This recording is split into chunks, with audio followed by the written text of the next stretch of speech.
proteksyon sa ating mga baha. Na alam ko naman po, Kong Jay, na sa tagal ng pagsasama natin, nakapako na politika eh. Yung takbo ng pangyayari. Kaya minabuti ko na ipaliwanag Engineer Arnold, Doc Nino, Attorney Edwin na ito ay napaka-ayos na proyekto, locally funded nga eh. Sabi kita mo, iimbestigahan pa ba yan? At papipirmahin yung mga taong kulang ang pagkakaunawa. Papipirmahin nila na yung naturang dike na yan ay walang kwenta. Kung Jay, pati sa ordinaryong tao na nakita yan, alam po na napapakinabangan po yan. Ang problema po kasi, may mga tao po na gustong sirain na hindi po makita yung kabutihang idinulot ng dike. Ito po tinatawag nating mga nagbubulag-bulagan at nagbibingi-bingihan na ayaw pong tanggapin yung mga pinakinabangang proyekto dahil ang intention po talaga ay manira lamang.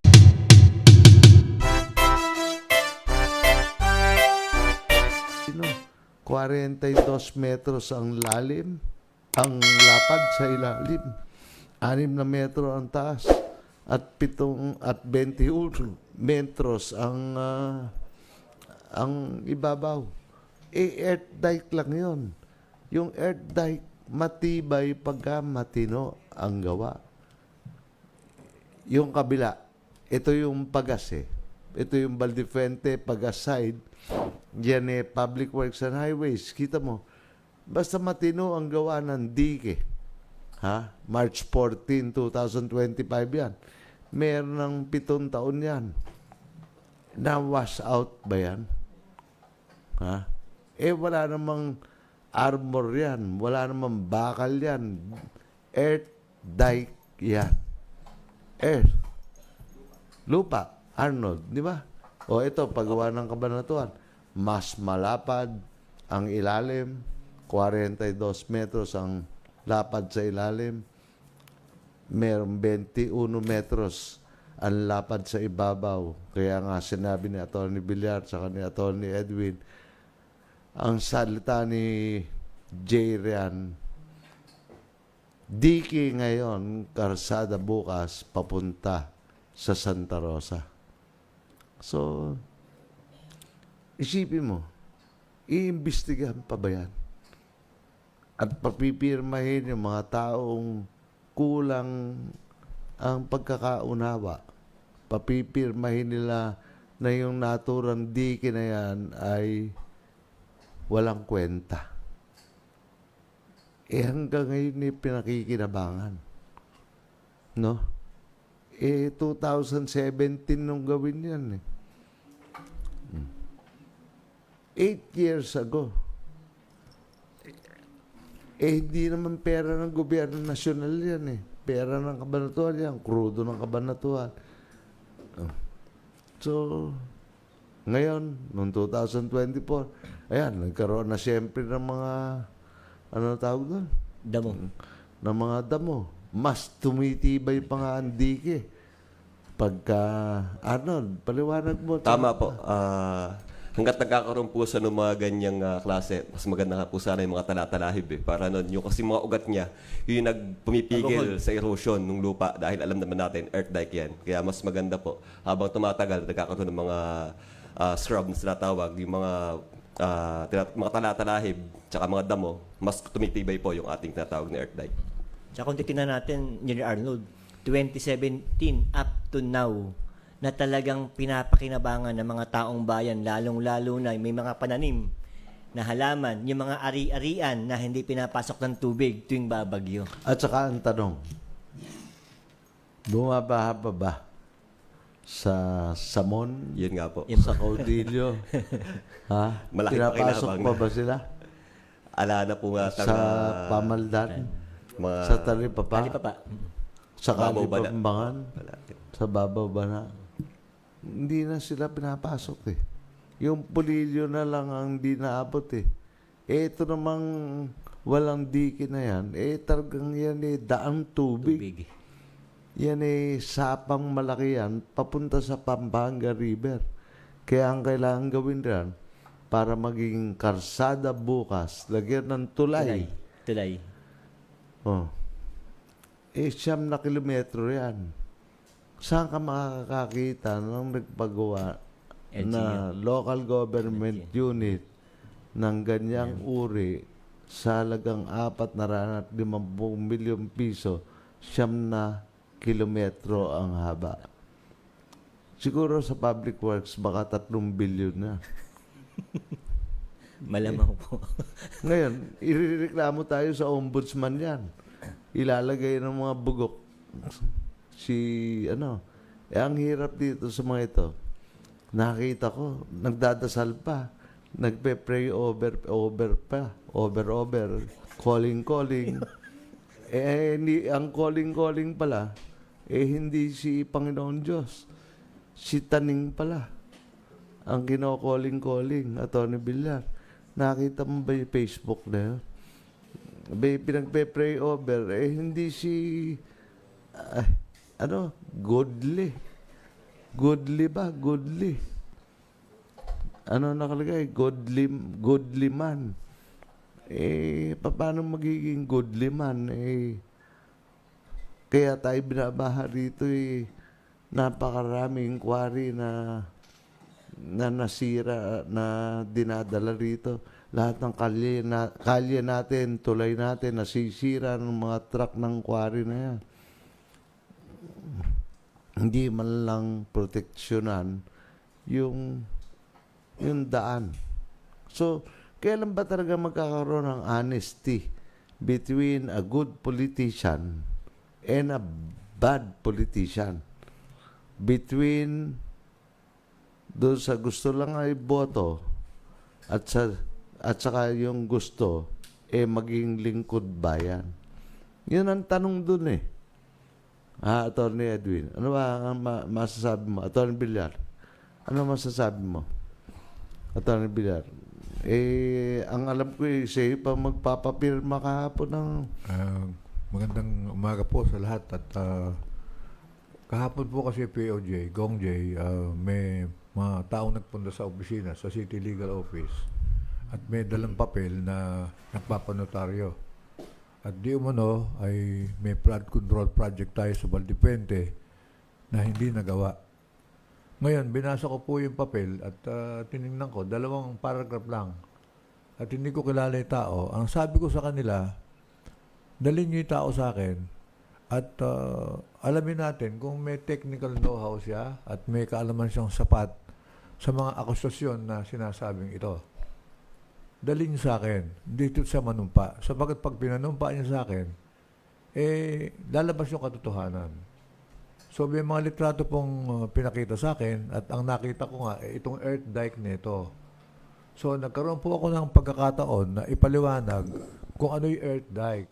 Doon sa kaalamang naabot ko po. At para makumpirma yung aking nalalaman sa earth dike, Kong J, at alam ko naman na noon pa natin tinatalakay ito sa Double J na karsada na diki pa. At magmula po nung malaman, itayo yan at nagawa, hindi na po bumabaha sa adwas. At yun ay nalalaman ko through Fiscal Jackie Garcia at mga karatig barangay.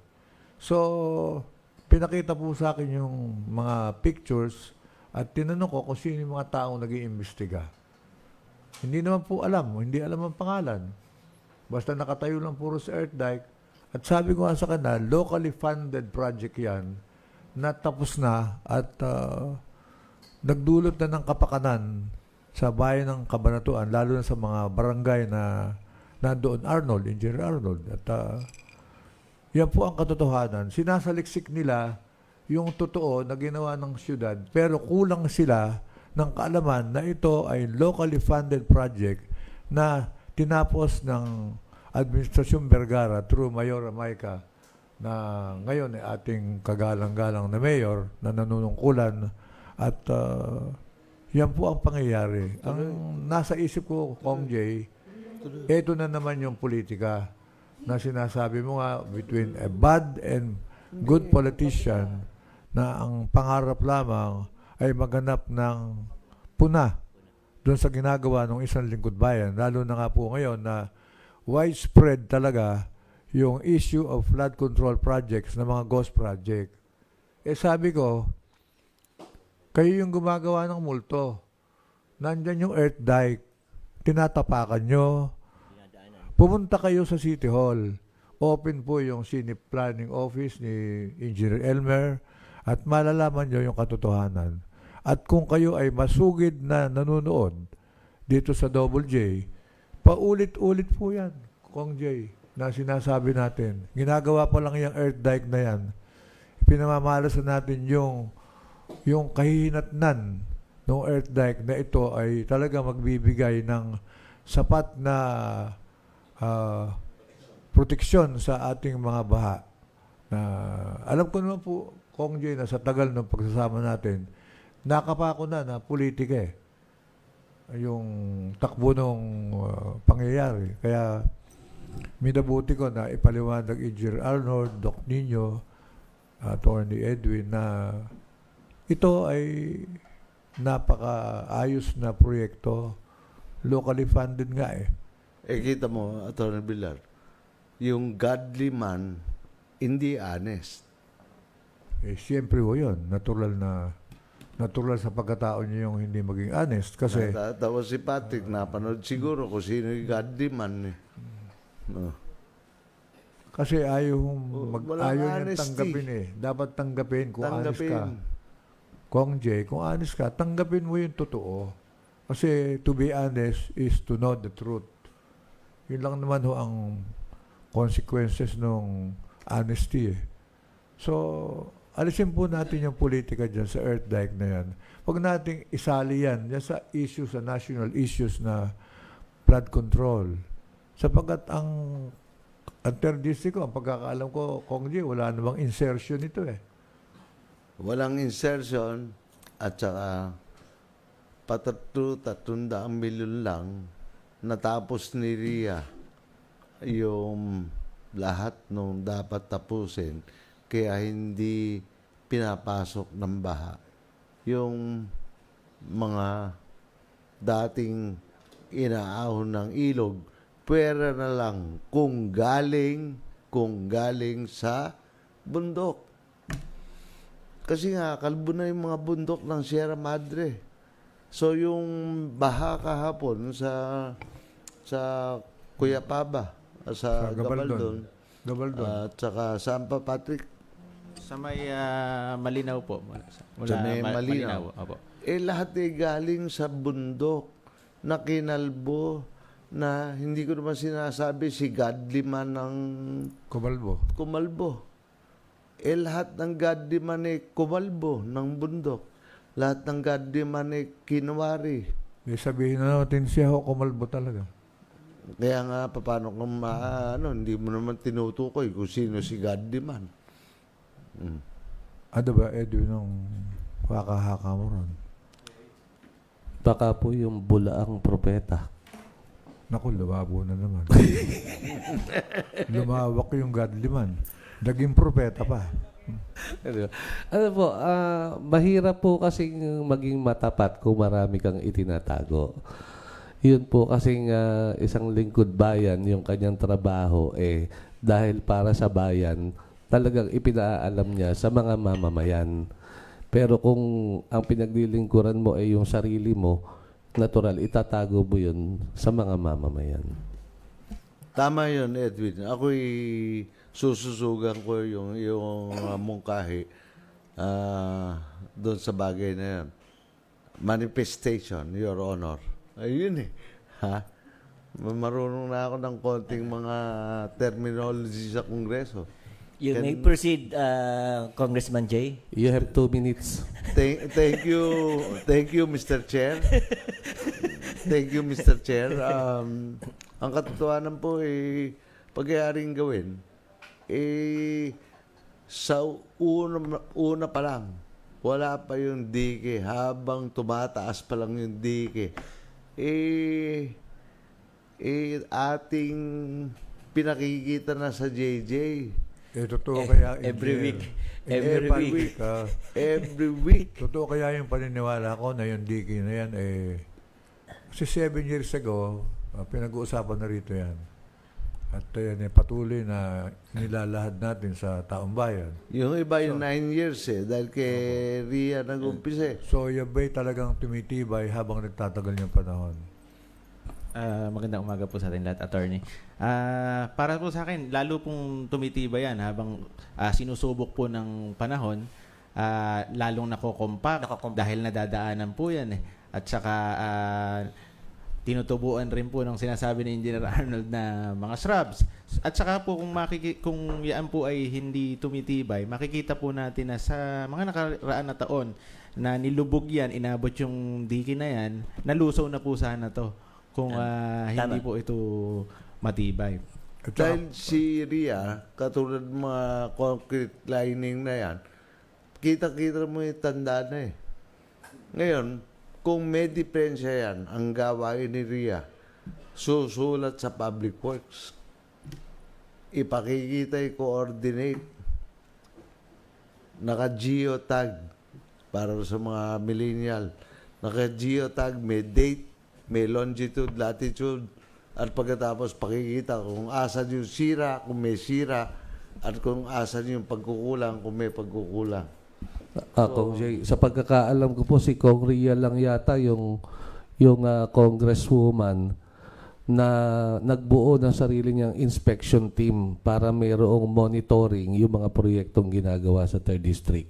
Bukod doon sa built-in monitoring na DPWH.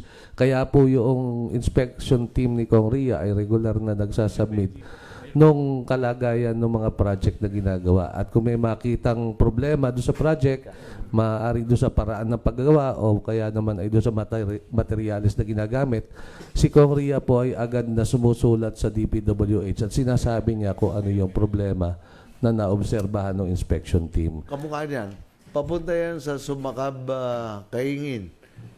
Kita mo, hindi mo na makikita yung simento. Pero naroon pa rin yung simento. Oh. Kong Jay, para po sa isang ordinaryong tao na nakita yan, alam po na napapakinabangan po yan. Ang problema po kasi, may mga tao po na gustong sirain na hindi po makita yung kabutihang idinulot ng dike. Ito po tinatawag nating mga nagbubulag-bulagan at nagbibingi-bingihan na ayaw pong tanggapin yung mga pinakinabangang proyekto dahil ang intention po talaga ay manira lamang.